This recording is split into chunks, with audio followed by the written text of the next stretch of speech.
ఆ కార్యకర్తగా చెప్పుకునే రామారావు గారు దీన్ని సమర్థిస్తా ఉంటారా?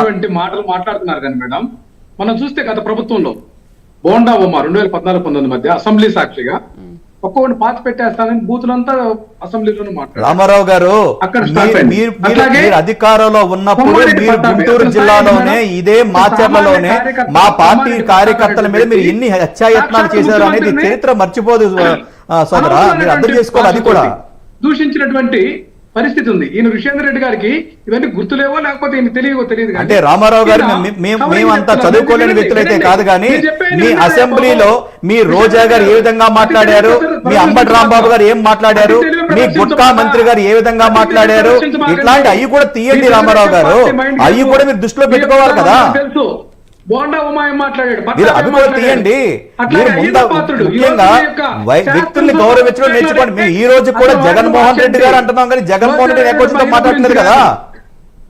జగన్ గారి గురించి కానీ అతను మాట్లాడేంటండి, అయ్యన పాత్రుడు మాట్లాడిన మాటలు ఏంటండి?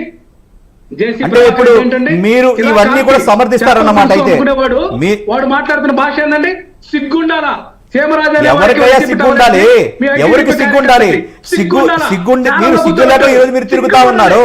మీరు మాటలు కంట్రోల్ పెట్టుకోండి రామారావు గారు, మీరు మాటల్లో కంట్రోల్ పెట్టుకోండి.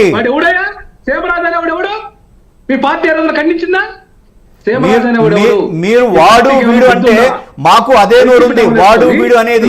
మేము ఈ రోజుకి జగన్మోహన్ రెడ్డి గారు అంటున్నాము, అట్లాగే మిమ్మల్ని కూడా గౌరవని పిలుస్తా ఉన్నాం. దాన్ని అలాగే పెట్టుకోండి. మీ నాయకుడు కూడా అంటుంటాడు, ఆ ఎమ్మెల్యే గాడెవడు, ఆ ఆఫీసర్ గాడెవడు, ఈ ఆఫీసర్ గాడెవడు అంటారు. ఇది పద్ధతి కాదు రామారావు గారు.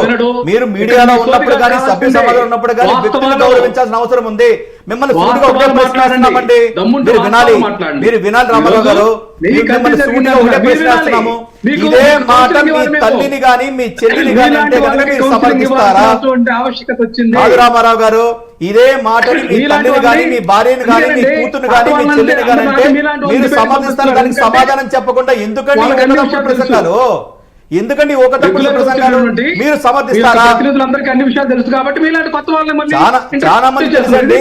మేము కొత్త వాళ్ళం కాదు. రాజకీయ దుర్మార్గమైనటువంటి మైండ్ గేమ్, దుర్మార్గాల కోసం మీరు ఎందుకంటే మాట్లాడుతూ ఉంటారు. దెయ్యాలు వేదాలు మీరు మీ పార్టీ నాయకులు ఉన్నారు. ఈ 5 కోట్ల మంది రాష్ట్ర ప్రజలకు తెలుసు 2024లో ఏ విధంగా చరిత్ర హీరోగా మీరు మిగిలిపోయారో ఈ రాష్ట్ర ప్రజలకు తెలుసు. దేవదేవుని మీరు మోసం చేసిన మనుషులు మీరే ఈ రోజు మాట్లాడుతూ ఉంటారు. మీరు వినాలి. ఫ్లెక్సీలు వెనక ఎవరున్నారు? చంద్రబాబు నాయుడు అని అర్థమవుతుంది కదా. మీరు చంద్రబాబు గారు గుర్తుపెట్టండి. మీరు ఏకవచనంతో మాట్లాడితే మీ నాయకుడు ఇంతకంత హీనంగా మాట్లాడతాం. మీరు మా సహనాన్ని పరీక్షించేది రామారావు గారు. ఫ్లెక్సీలు కాండక్ట్ తెలుద్ది మీరేంటో. మీ కేసులకు ఎవడు భయపడేవాడు లేడు. మిమ్మల్ని భయపెట్టేది మీకు భయపించేది ఆల్రెడీ 5 కోట్ల మంది రెడీగా ఉన్నారు రామారావు గారు. ఎందుకంటే మేకపోతే గాంభీర్యం చేస్తా ఉంటారు. 2024లో ఓడిపోతే ఆంధ్ర రాష్ట్రం వదులుకొని కర్ణాటక రాష్ట్రంలో పారిపోయిన మీరు భయాల కోసం ఎందుకంటే మాట్లాడుతూ ఉంటారు. మీ నాయకుడు సొంత ఇల్లు వదులుకొని కర్ణాటక రాష్ట్రం పారిపోయినాడు, మీరు భయాల కోసం మాట్లాడుతూ ఉన్నారు. ఇది సిగ్గుపడాలండి. మీరు సిగ్గుపడాలండి. మీరు ప్రభుత్వంలో ఉన్నటువంటి వాళ్ళు ఈ విధంగా ప్రవర్తించడం న్యాయమా? ఇంకా మీరు మాట్లాడుతూ ఉంటే ప్రజలు నవ్వుకుంటా ఉన్నారు రామారావు గారు. అంబటి ఏమన్నారు? నన్ను ఉద్దేశించి తిట్టిన వాళ్ళని తిట్టాను కానీ చంద్రబాబుని తిట్టలేదు అని మాట్లాడారు. అదే ఇప్పుడు ప్రజాస్వామ్యంలో తిట్టే అర్హత ఎవరికి ఇచ్చారండి? ఎవరికైనా నాకు తెలియకడతాను. అంటే మీరు ఇలా తిట్టేసి వీళ్ళు అంటే సామెత ఎలా ఉందంటే గుడ్డ కాల్చి మసి ఇంకోళ్ళకి అంటించినట్టుగా మాకు అంటుకోలేనట్టుగా వీళ్ళు చేసే కార్యక్రమాలు ఇది వాళ్ళు పశ్చాత్తాపం తీసుకోవాల్సిన అవసరం ఉంది. మీకు ఎందుకయ్యా బాబు మంట ఎందుకు? మీకు నొప్పి ఏంటి? అయ్యా మా నొప్పి ఏంటో మీకు ఏ నొప్పి పడబో మీరు అర్థం చేసుకోవాలి. నీకు నొప్పి ఏంటయ్యా? నీకు నొప్పి ఏంటి? రాష్ట్ర ముఖ్యమంత్రి తిట్టాడు, రాష్ట్ర ముఖ్యమంత్రి తిట్టాడు. నీ అంబటి రాంబాబు పోయా రామమోహన్ తీసుకుంటారా బయటికి? మీరు మొదలు తెలుసుకోండి. మీరు మీ నొప్పిని కోసం చూసుకుంటే ఆ నొప్పి ఆంధ్ర రాష్ట్ర ప్రజలు ఇచ్చారని సంగతి మర్చిపోతాయా? మీరు ఆంధ్ర రాష్ట్ర ప్రజలు ఆల్రెడీ మీకు నొప్పి ఇచ్చినారు. మీరు నొప్పి కోసం మాట్లాడుతూ ఉంటారా? ఈ రాష్ట్ర ముఖ్యమంత్రి తిడతా ఉంటారా? ఏం తమాషా పడుతూ ఉన్నారు? మీరు విచక్షణ కోల్పోతా ఉన్నారు. మీరు తమాషాగా మాట్లాడుతూ ఉన్నారు. మీరు రాష్ట్ర ముఖ్యమంత్రి ఇష్టసారంగా తిడతా ఉంటే మీరు సైలెంట్ గా ఉండాలా? మీరు అధికారాన్ని మీరు లాండర్ని మీరు తీసుకున్నారు, జగన్ మీరు తీసుకున్నారు. మీరు పూర్తిగా వినండి.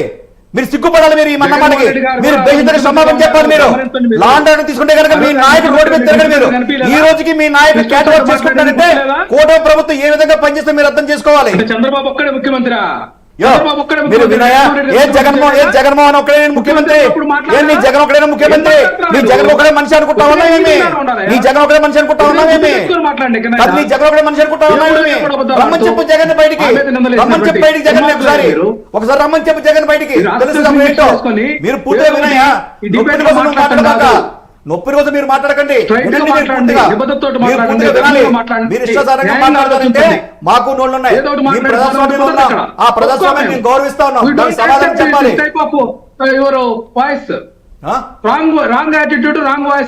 ఎవరికి యాటిట్యూడ్ ఉందో, ఎవరు ఏ విధంగా మాట్లాడాడో 2 రోజుల క్రితం మీ నాయకుడు మాట్లాడిన మాటలు మీరు రికార్డింగ్ తీసుకోండి. మీ నాయకుడు 2 రోజుల క్రితం ఏం మాట్లాడో రికార్డింగ్ చూడు. రామారావు గారు మాట్లాడాడు జగన్ గారి గురించి, అయిన పాత్రుడు ఏం మాట్లాడాడు, కిరా కార్తీ ఈ రోజు ఏం మాట్లాడుతున్నాడు, దేవరాజు ఏం మాట్లాడుతున్నాడు. కొద్దిగానే బుద్ధి ఉండాలి. మీరు ప్రభుత్వంలో ఉన్నారు, లాండ్ ఆర్డర్ ని కంట్రోల్ చేసుకోవాలి. ఇక్కడ ఉండేది ఉండే వ్యక్తి మీరా మాకు చెప్పేది. మీరు మా నాయకుడుగా మీరు చెప్పేది. మీ యొక్క నాయకుడు కూలగొట్టే నాయకుడు, మా నాయకుడు నిలబెట్టే నాయకుడు. బుద్ధి కోసం మీరు మాట్లాడుతా ఉన్నారు. రామారావు గారు అప్పుడు వాళ్ళు మీరు తిట్టారని వీళ్ళు తిట్టారని మీరు ఎందుకు వచ్చిందండి? ఆలోచించుకోండి, బుద్ధి తెచ్చుకోండి. ఇప్పుడైనా పాలనా విషయాల్లో మీరు తెచ్చుకోండి అయ్యా. మీకు ఉండాలి, మీకు ఉండాలి.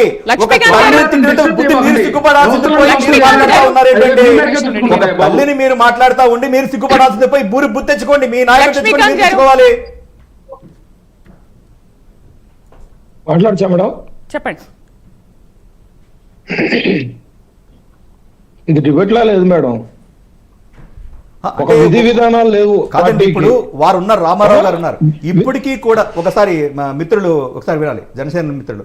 ఇప్పుడు ఈ రోజు విచక్షణ కోల్పోయి నిజంగా సభ్య సమాజంలో ఉన్నట్టయితే కనుక అవునండి మేము కోల్పోయినాము, ఈ విధంగా మేము మాట్లాడుకోకూడదు, మేము ముఖ్యమంత్రి గారికి మేము బేషరతుగా మా నాయకుడి తరపున కానీ మేము కానీ క్షమాపణ చెప్తాం అనుకోకుండా ఇప్పటికీ కూడా వాళ్ళ నాయకుడు చేస్తున్నట్టు ఎదురుదాడి చేస్తా ఉన్నారు. రామారావు గారి ప్యానెల్లో ఉండి ఒక సభాస్థలిని కానివ్వండి గౌరవించకుండా ఈ రోజు మాట్లాడుతూ ఉన్నారంటే ఈ రోజు మీరు డిబేట్ మీరు మాట్లాడండి. మీకు పూర్తిగా స్వాతంత్రం ఉంది.